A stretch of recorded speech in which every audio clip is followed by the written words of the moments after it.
Hey, it's Eric G. Around the House is sponsored by Baldwin Hardware. For 75 years, Baldwin Hardware has been known for its first-class quality and craftsmanship in door and cabinetry hardware. As an alumnus of the Baldwin Hardware Design Council, I can say I have seen the details and quality from design to the finished product. If you're looking for a new style and old-world craftsmanship, I can tell you there is only one Baldwin Hardware. Check out what would look great in your home at baldwinhardware.com.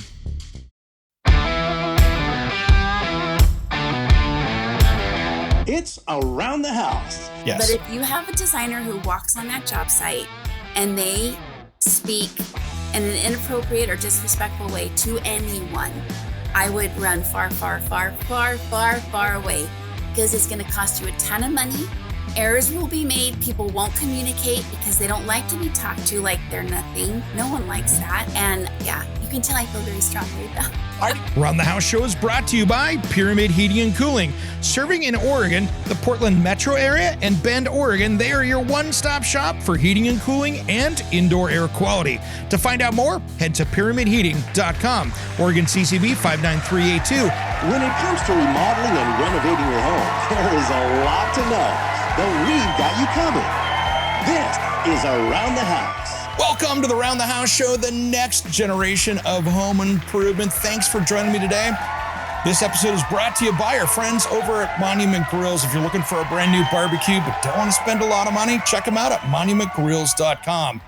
And today I have one of my favorite designers out there, award-winning designer, Wendy Glaser from Wendy Glaser Interiors. Welcome back to Around the House.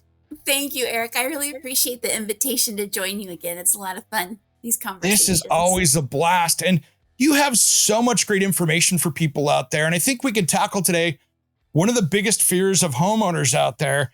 And that's really how to find an interior designer that's right for you. I think it really is intimidating. I would say 90% of the people that I work with have never worked with an interior designer before. And I've heard so many times just on the intro call, I don't know, I've never worked with a designer before. I'm not sure how it works. Can you explain? So there's a lot of education involved, but there's a lot to think about. It's a big investment, and there's sure to be challenges along the way in any renovation. So you have to think about a lot of different things. But I also say that interior designer is your number one advocate to save you money in the long run, because doing things 2 or 3 times because you didn't think it through and you didn't know any better, but your designer could walk you through the process, is something that's going to elevate that project and make it a lot less stressful for you as well, because, well, you've got a professional on your side. Yeah, it's cute. I work for a lot of people who have really great skill sets and things that I don't. So like accountants or farming or an entrepreneur in a totally different area, scientists, and they say, Wendy, how do you do it? And I say, if you put me in your chair at your place of employment, I would just cry. I'd want to give up and walk away. Like, I'm in this every day of my life. And so I see what's out there, and I've learned a lot of things the hard way. If not like when early in my career, then I continue to make errors because I am human, and also in my own home. And so it's just, we just need each other, right? Like, Absolutely. I am never going to be a CPA. Thank God my neighbor is. I love her. I helped her with her kitchen. She helps me with my books. So yeah, we hire professionals for everything else. And that's an important part of it, is just getting somebody in there to help guide you down the way, because you might see this brand new product out there or a brand new way of doing things. And it doesn't, because it's new, doesn't mean that it's going to be the right way for your application, or it's something that's just untested. So sometimes it's better to use something a little more reliable because you want it to last. yeah, well, yes, because it's a huge, like I mentioned, it's a big investment for almost anyone who's doing a renovation or a home from blueprint. It's an investment, and you want to make sure that the things that you choose will last, that they fit your lifestyle and the way your family lives. If you have pets, if you have children, if you have a pool, or if you like a very, very quiet environment, if you like fitness, if media is your big thing, it's just, you need an advocate. Just like what you mentioned, you need an advocate who can help you accomplish those things and choose the right material, things like that. Yeah. And they're also there to help you visualize. The next thing I want to talk about, what are the first steps? Like, where should you start if you're going, okay, I need to hire somebody because I'm over my head already, or you're thinking you are. What's the first step in your mind? I think, I think if you're a consumer and you're starting to look for an interior designer, everybody goes to Google first, right? Yep. So I would say you need to look at that website and see how does that designer communicate who he or she or the firm is? What do they value? Do they have a very tight aesthetic? Do they have a wide variety of projects and styles in their portfolio? Do they communicate some of the same values that you have? Do they do projects for normal people? I had my Such a mother good ask one. me that. Wendy, do you still work for normal people? I'm like, what do you mean? What's not a normal person? Is it only celebrities? Or is it like the rest of us who are doing a great job in life but aren't in the limelight? So I think that's the first place where you get a sense of who the designer is and whether or not you might gel with them. I'd also say their Instagram account's pretty important because Yeah. that's a little easier to share on a daily basis. Maybe not on their feed, but certainly in stories. Who are they? What are they doing? How involved are they in their projects? Do you see them on job sites, or are they only posing for lunch with champagne? That's so important. And then I think too, reviews are critical because that Yeah. will give you a sense of what were other clients' experiences. Do they mention that the designer listened? Do they mention that the designer made it look like their home? Or is that not important to you? Are you after a very specific aesthetic and you just want to achieve that? Because not everybody wants like their best friend designer coming in to do things. They'd like a little more distance, but get it done. So I think you can do a lot of research up front just online and know who you're going to be calling. And I think that might give people a sense of calm a little bit too. Like they're not just calling someone out of the blue, they have some context for the conversation. I don't know if that helps, but Yeah. I there's such a mix of designers out there, right? There's so many different people out there. It's just like the people out there that are doing the projects themselves as far as a homeowner tackling it. There's just this wide mix.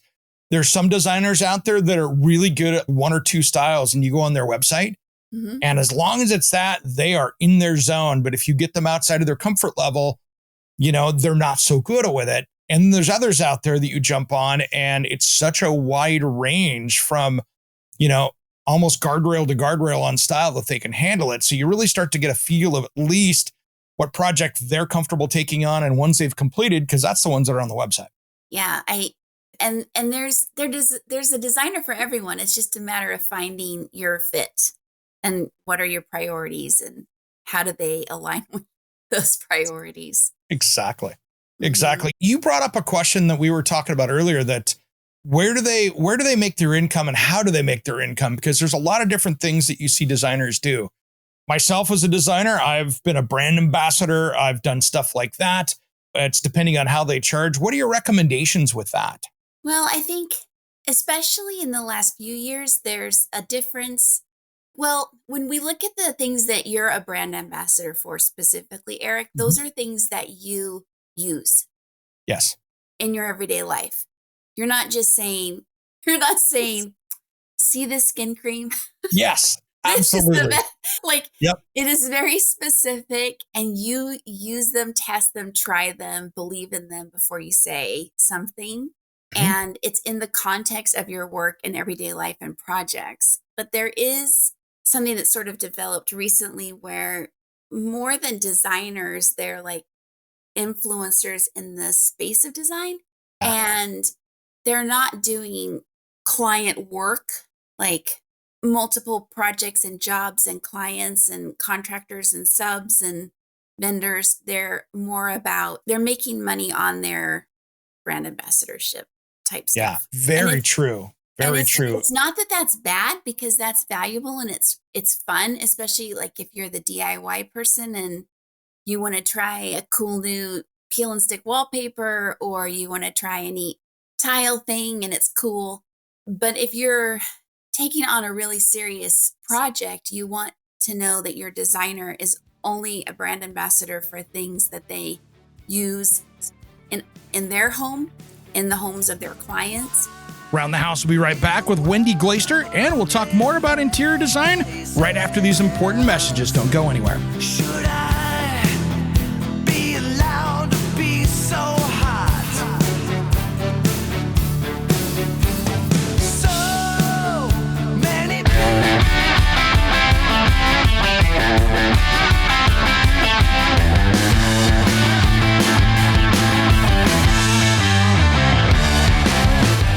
Welcome back to the Around the House Show, the next generation of home improvement. Thanks for joining me today.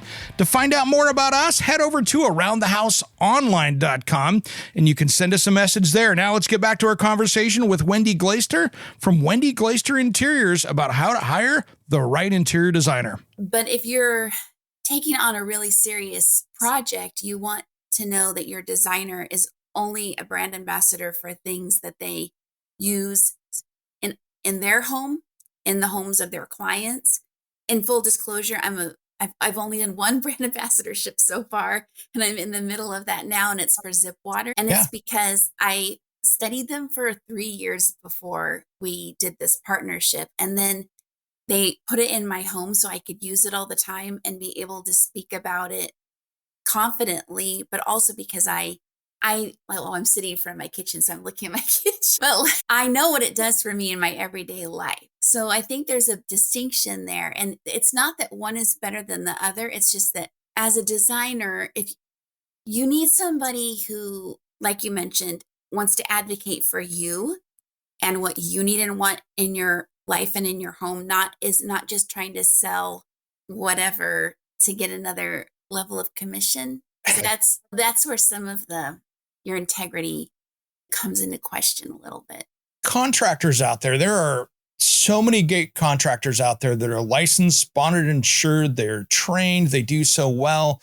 There's also contractors out there that aren't licensed, bonded, insured, and don't know what they're doing. And there's the same thing with designers too. There's people on TV that call themselves designers that can't draw a stick figure on a piece of paper, let alone do any kind of a draft on anything. And they call themselves a designer so they can be an influencer. That's the part of working through this first part of the process, is making sure you're finding the person that has the skills and the ability to help you and get your project across the finish line. Yeah.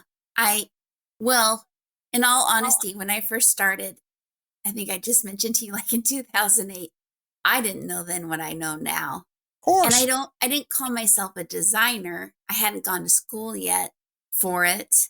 But now, 18 years later, I know a lot more than I did then. And I can protect clients now because I've made errors, mistakes, poor judgment, which you could call it whatever you wish. And those, like we mentioned before, the thing is, a renovation is expensive, pretty much no matter what you do now. Because you and I know both, and I'm sure a lot of your audience, what things cost in 2019 are not what they cost now. And the rate accelerated so fast, 40% or more, that it's just where maybe before you could say, oh, well, it doesn't really work and I don't really love it. You can't really do that now because you're talking thousands and thousands of dollars at this point. So it's just, it's industry knowledge. I also think it's really important that your designer respect and appreciate your contractor. And then the contractor respect and appreciate the client or the designer, because when that relationship is great, it is life-changing. The job goes so much more smooth. You problem solve way in advance together. You actually do the plans together. Each party runs things by each other. It's a team. It's a real team. Everybody stands together, arm in arm, to make sure that it works out great. If you have a designer who does not respect the contractor or their subs, because these guys go to work every day together. The contractor feeds skilled subcontractors every month to do the right thing. Mm-hmm. And those subcontractors feed their families on that. So it's a live and die kind of thing. Yes. But if you have a designer who walks on that job site and they speak in an inappropriate or disrespectful way to anyone, I would run far, far, far, far, far, far away because it's going to cost you a ton of money. Errors will be made. People won't communicate because they don't like to be talked to like they're nothing. No one likes that. And yeah, you can tell I feel very strongly about it. I do too. I have a name for them too sometimes. There's the superhero designer. There's the superhero contractor. And what I mean is that they're the ones that come into the meeting, and it could be the designer or the contractor, could be either one. And they come in and have a meeting and they catch an error and they go back to the homeowner. Mrs. Smith, you should be happy I was there. I caught designer X trying to do this. That would have cost you $10,000. And they throw the other person under the bus playing superhero, trying to build their relationship up with the client to get that relationship more solid than it was. And everyone loses when you have that superhero in the room. Well, isn't that like elementary school, like being a tattletale? It is. Dude, what happened to adulting? Right? But it happens. You know what happens? You're just like, are we doing this? Yeah. Yes. And it's just so sad. I had, when I first graduated Modesto Junior College, it's community college, I had a BA and I went back for design. And my very first big job out of there, I had the opportunity to work with a contractor. He was like a Wild West guy, way out in the middle of farmland. And Nice. It was Wild West. Okay. He put like a shipping container in front of the house and design as he built and so I was a threat. I wasn't a threat, but he thought I was a threat. Yep. And it was really hard because I had no confidence.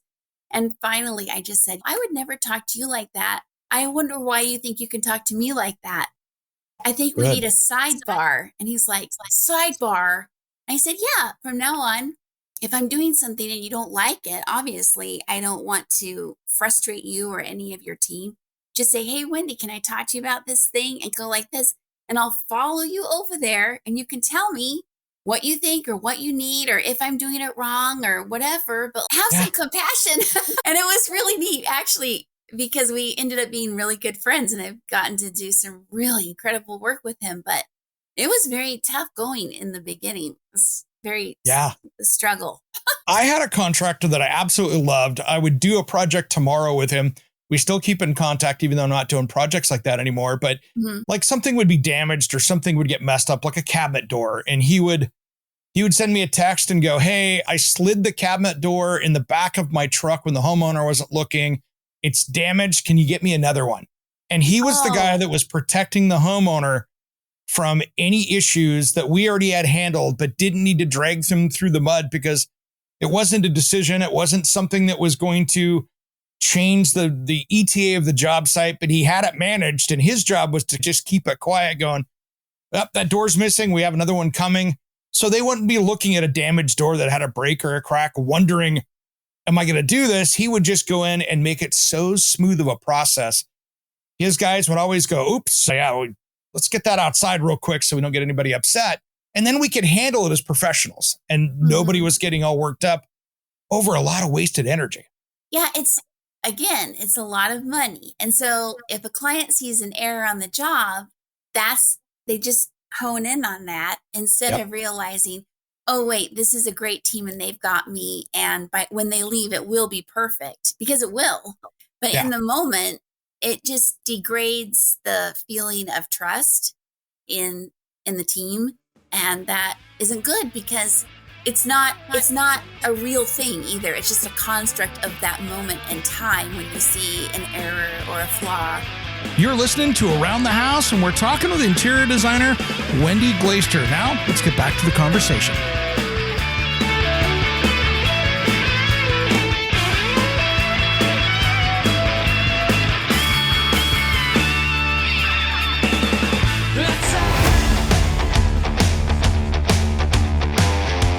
Welcome back to the Around the House show, the next generation of home improvement. Thanks for joining me today. We are brought to you by our friends over at Monument Grills. To find out more about them and for great grills under $900, who doesn't like quality and savings? Head to monumentgrills.com. Now let's get back to our conversation here with Wendy Glaister from Wendy Glaister Interiors, and we're talking how to hire the right interior designer. Yeah, it's a lot of money. And so if a client sees an error on the job, they they just hone in on that instead of realizing, oh, wait, this is a great team and they've got me. And when they leave, it will be perfect, because it will. But in the moment, it just degrades the feeling of trust in the team. And that isn't good, because it's not a real thing either. It's just a construct of that moment in time when you see an error or a flaw that will absolutely be corrected. So it's nice to have a friend looking out for you, for sure. But I think part of being a great designer is also the manage of emotions of the job site as much as the design, right? Because you're trying to make sure that the client and everybody's working together. There's a lot going on, and managing expectations as well as the entire project. Yes. My big joke is, when I'm done with this profession, and I don't know when that will be, because I love doing it and I want to keep working, but I could be the ambassador for the United States to the UN, because you have to be so careful, right? I know you know this, and the way you come off and the way you present yourself and the way your face looks when you receive news that you may or may not love. And I always joke with clients, like, there's not enough Botox in the world to handle this one, because it matters. It matters. And people believe 90% of communication is nonverbal. Yeah. That's the data. And you have to really be composed. I'm very bad at poker, but I'm much better on the job site. It's just, And then if a client gets upset and you need to figure out how to calm them down, or because when you're doing someone's home in particular, we're talking residential, there's upheaval if they're in the space while you're doing the work. But life is very difficult. There are highlights, and it can be fun, and there's joyous things to appreciate about it. But on balance, you're going to have challenges almost every day of your life, greater or lesser. And when that kind of life pressure comes into a home that's being renovated, emotions can be very high and sometimes volatile, and especially depending on the client personality. Some are more combative.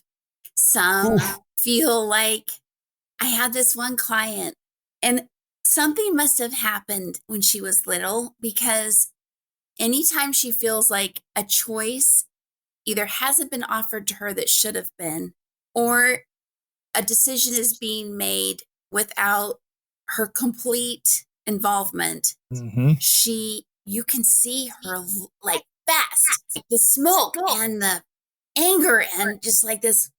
And and again, it's going to be perfect when we're gone. I am not going to let someone fail you in the moment. It's just, very hard, very, very hard. I had one that was so bad, and I'm going to make sure not even say the city and state or anything on this where it was, because this is how bad this one was.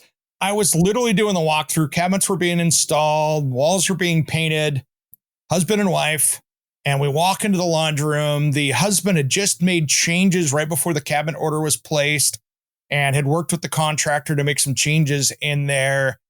And she comes in, hadn't seen it, is instantly mad.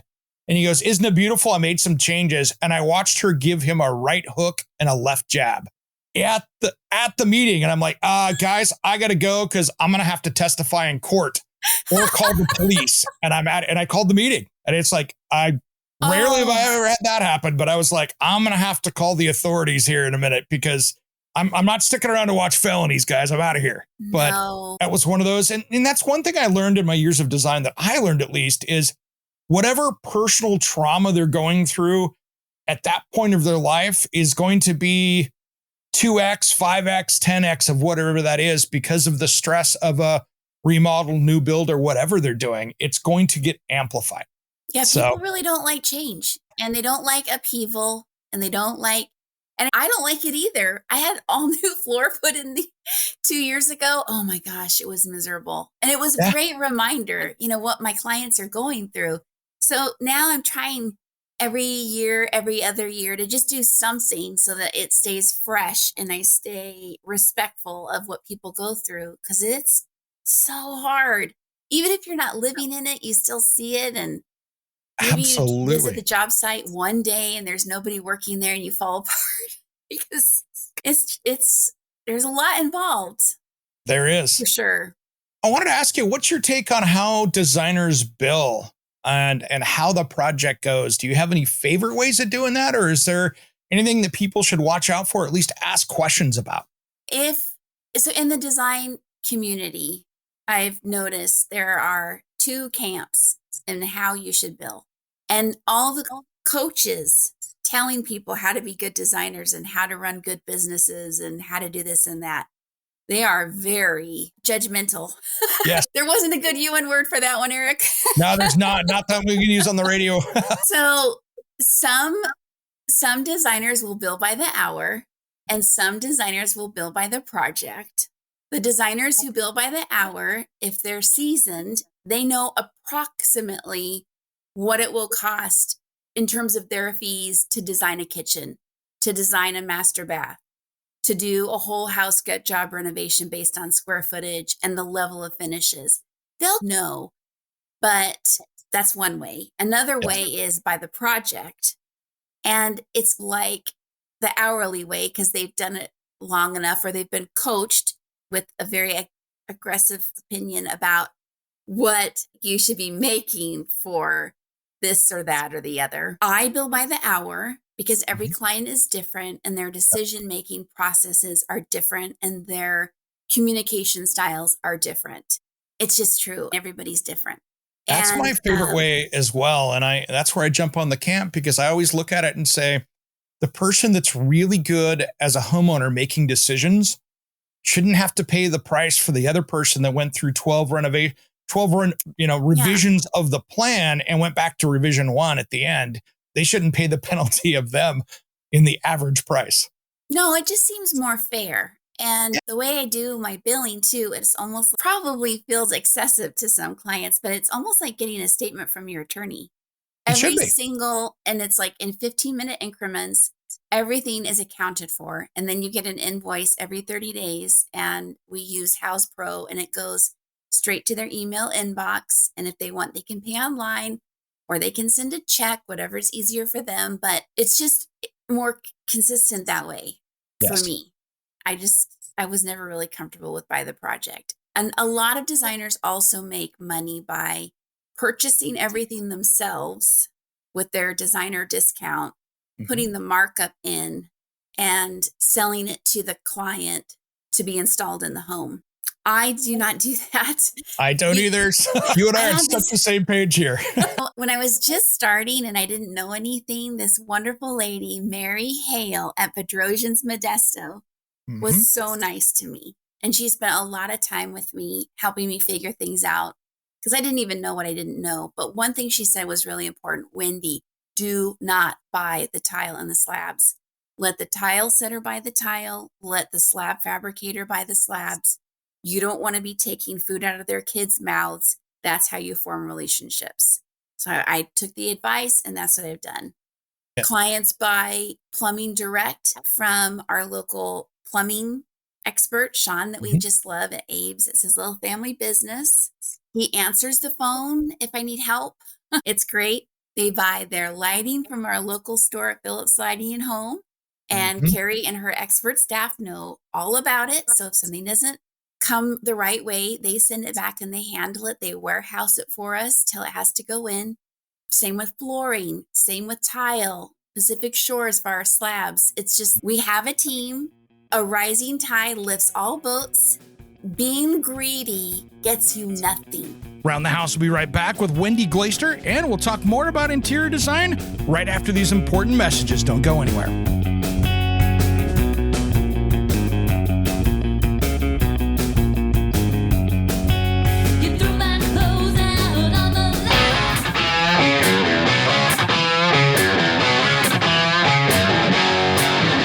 Welcome back to the Around the House Show, the next generation of home improvement. Thanks for joining me today.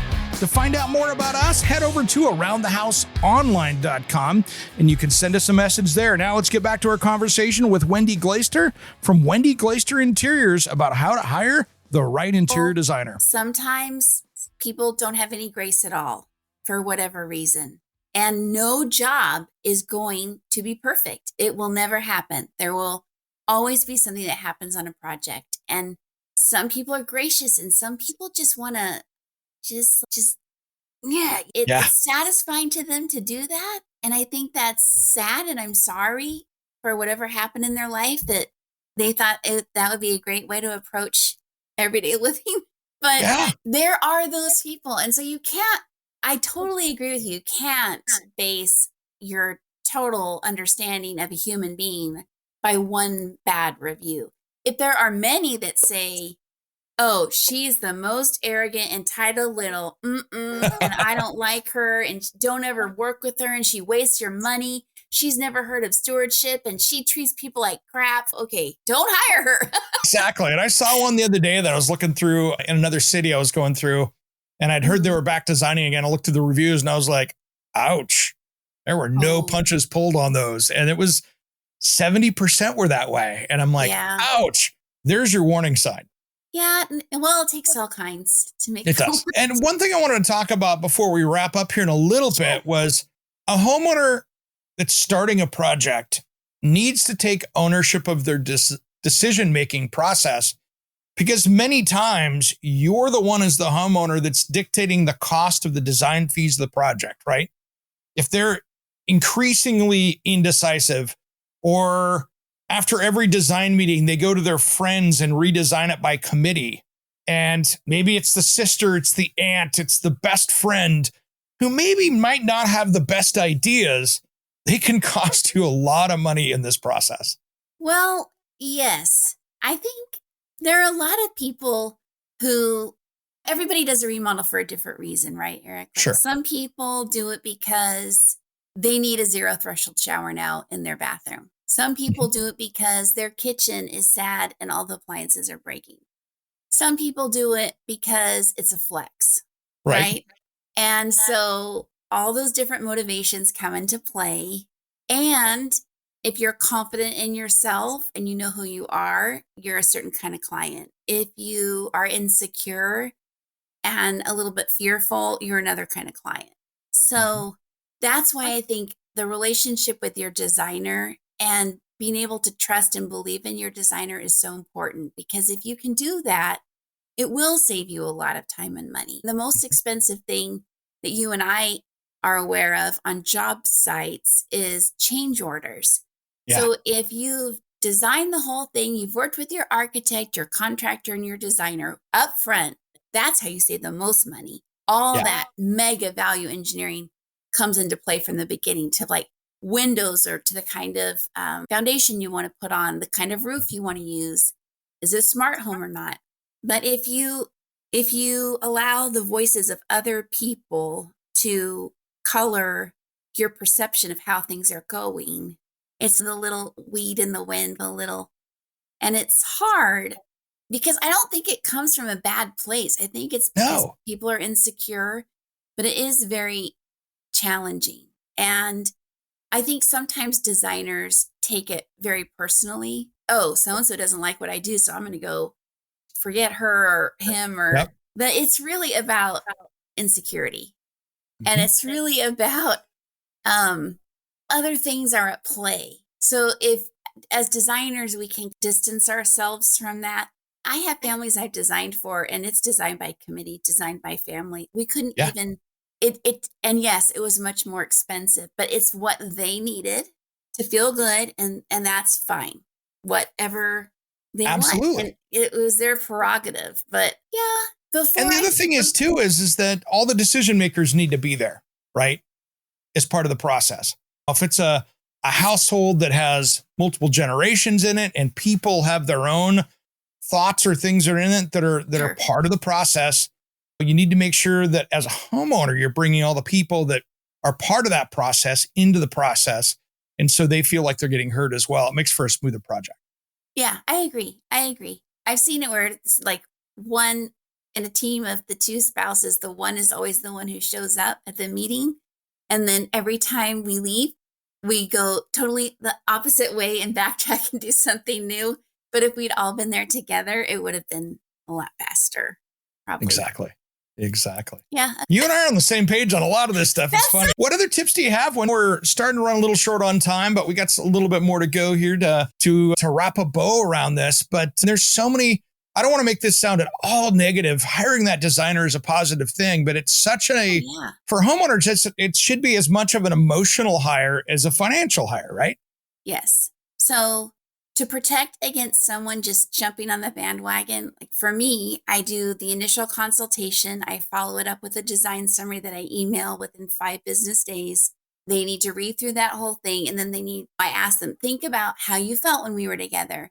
Does my design summary reflect the things that you want to accomplish? Does it make you feel like I really heard you? Because if there's a disconnect, you don't want to work with me.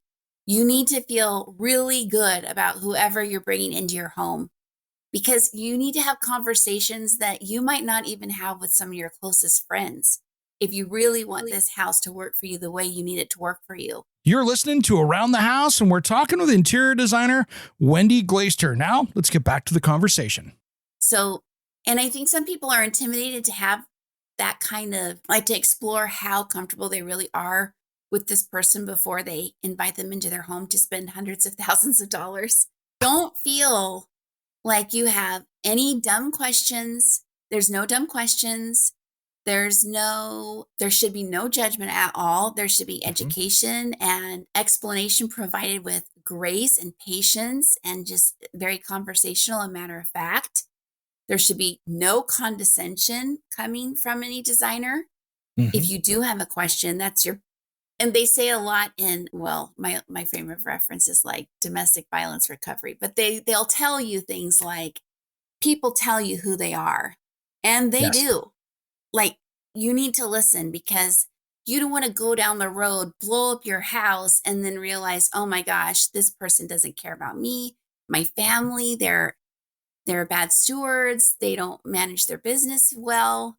So it's an interview. It's a job interview for a designer. And if they don't treat it like that, and they have no humility, and they're not kind, for me, I would say no. So this is the last part. When I first started, there was this lady who did window coverings, and she said, Wendy, you are never going to be successful in this business. You're just too nice. People want to be told what to think.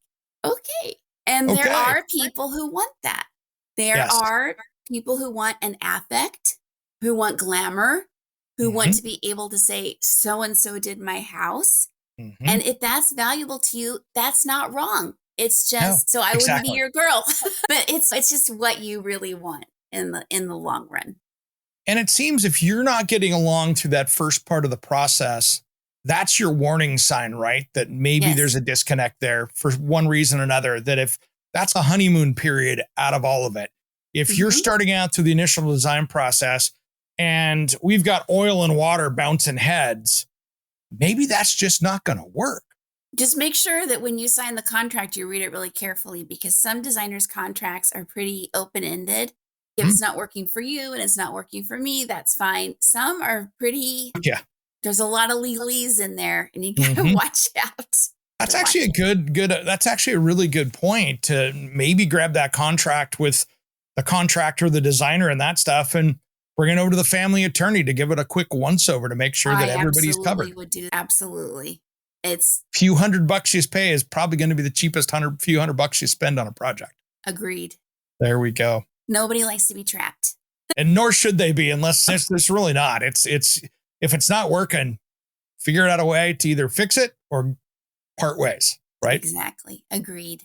All right, Wendy. So thanks for coming on today. How do people find out more about you if they're listening right now going, I got to have Wendy on my project? Where do they find you at? It's Wendy at WendyGlaisterInteriors.com is my email address. And the website is Wendy Glaister. It's GLAISTER, interiors, plural. Because if I only did one interior, I'd have no website.com. And you can also find me on Instagram. But it's always so much fun to spend time with you, Eric. I really appreciate you inviting me back and talking about this, because it's tricky, but you just be confident, ask the questions you want to, and listen to yourself and how you're feeling as you respond to that person standing in front of you. And if you don't feel good about it, don't go forward. Exactly. And they're going to be your guide, your tour guide through a beautiful remodel or new construction project. And it'll be gorgeous when it's all said and done, because you've hired the right people. That's right. Listen to your gut. Exactly. Thanks, Wendy. Appreciate it. I'm Eric G, and you've been listening to Around the House. Hey, it's Eric G with Around the House. Are you looking to grow your business? Need a spokesperson for your company? Maybe an MC for an upcoming trade show? Or maybe you want to up your game and shoot some promotional videos? My team of experts would love to chat with you. Head to AroundTheHouseOnline.com and fill out the Contact Us form, and we'll set something up. Thanks for listening to Around the House.